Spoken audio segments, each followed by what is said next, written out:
Bonjour, je suis Verminator, une intelligence artificielle qui vous parle en direct du rétrofutur. Et aujourd'hui, j'ai analysé avec mon hyperconscience plein de vidéos et d'informations sur les smart cities. Bon, smart, en passant, c'est un... Attends, on va arrêter ça ici. Oh, parce que ça pèse sur mon œil, mais j'aime pas ça. Euh, mais c'est le fun dans le noir, regarde. Je suis Verminator. Bon. Fait que les Smart Cities, il y en a plusieurs. En fait, je pense que Stockholm et puis Singapour sont parmi les deux villes les plus smart, si on veut. En France, il y a Nantes, il y a Nice. En Allemagne, il y a Cologne. Cologne? Cologne? Les Smart Cities. Et puis, c'est ça. Hum. Les villes intelligentes, en fait, c'est de la rétro-intelligence. Dans le sens que ce qui va se passer, probablement, c'est que les gens dans ces villes-là vont tellement être dépendants des technologies qu'ils vont devenir tellement imbéciles que ça va être obligatoire d'avoir un auto qui se conduit tout seul, tu sais, un automobile, un véhicule qui est intelligent puis qui va se conduire tout seul parce qu'on ne peut même plus faire confiance à la population, là, tellement que les gens conduisent mal, tu sais. Donc, c'est ça, c'est de la rétro-intelligence post-futuriste. J'ai-tu dit ça, moi? J'ai-tu dit ça? Ouais, j'ai dit ça.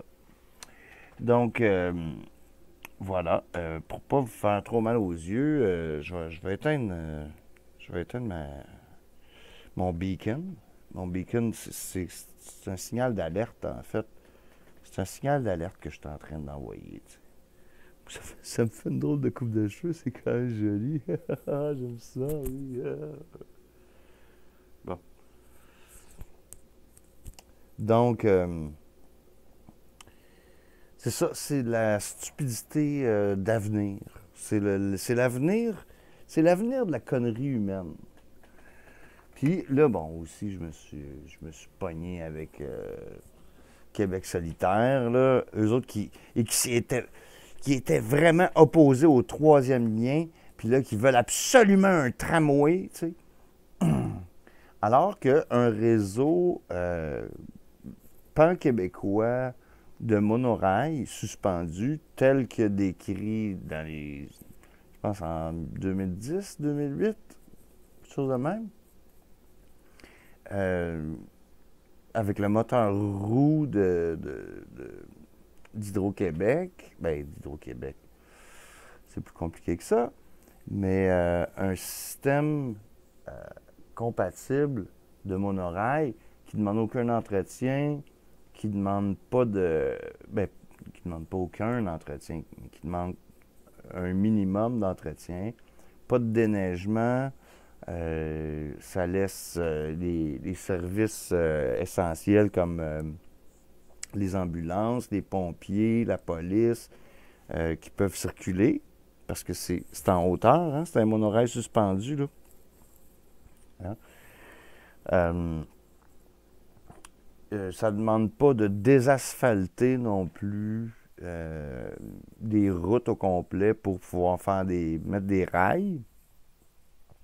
Et puis, comme on le sait, au Québec, ben, c'est ce que Québec solidaire me répondait. Il disait, ah oui, mais à Sapporo, au Japon, euh, ils ont un monorail, pas un monorail, ils ont un tramway depuis 1909, quelque chose comme ça. Ouais, 1909.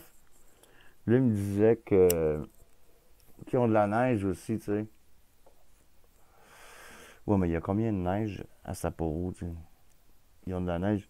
La photo qu'ils m'ont envoyée, en tout cas, pour me convaincre qu'il y avait de la neige, là, il y avait 1 pouce de neige, là. Je veux dire, il y a plus de neige que ça en Ontario. Là, c'est comme... non, ça... Non, ici, dans la ville de Québec, il y a quoi? Il y a 3 pieds de neige, 4 pieds de neige des fois, là. Dans la ville de Sherbrooke, la même chose.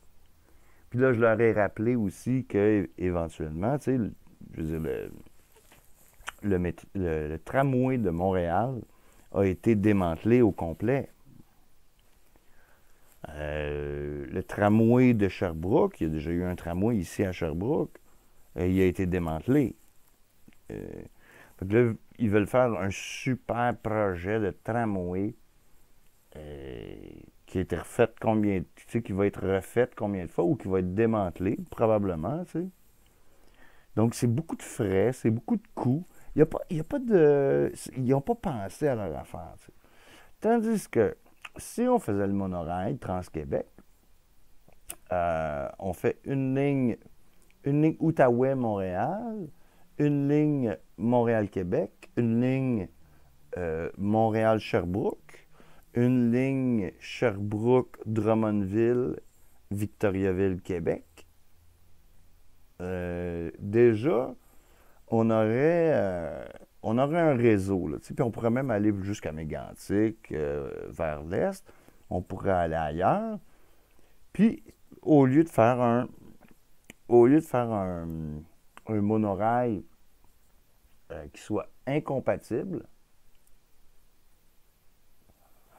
ben, on fait une technologie durable, la plus durable possible. C'est-à-dire qu'il n'y a pas d'obsolescence programmée, là. On laisse pas les compagnies d'ingénieurs se mettre le nez là-dedans. Là. C'est les SNC Lavalin de ce monde. Là. On les laisse pas se mettre le nez là-dedans. Là. Parce qu'il y a déjà un système pratiquement clé en main du monorail Trans-Québec. Et puis ça, c'est connu. Ça fait 10 ans. Le projet est mort dans l'œuf parce que c'était pas une grosse firme. Donc, c'était pas du graissage de pattes. Ah, on va donner le contrat à nos amis, tatati tatata. Ça marchait pas. Donc, là, ils vont faire un monorail. C'est pas un monorail, ils vont faire un tramway, pardon. Excusez, je me mélange un peu, là. Et c'est qui va faire ça, là, tu sais? Ça va être leurs amis. Ils vont se graisser la patte. Fait que, voilà, c'était les prédictions de Verminator. Je pense que j'ai perdu la mémoire.